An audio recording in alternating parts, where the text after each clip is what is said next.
You ask Tiger to solve. This deals with linear equations with one unknown. The final result is n equals 13/4.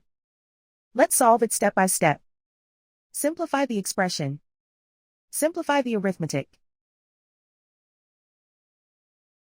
Group all constants on the right side of the equation.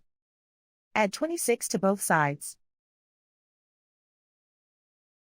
Simplify the arithmetic.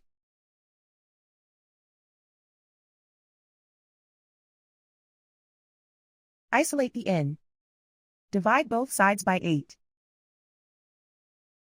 Simplify the fraction. Find the greatest common factor of the numerator and denominator. Factor out and cancel the greatest common factor. And so the final result is n equals 13/4.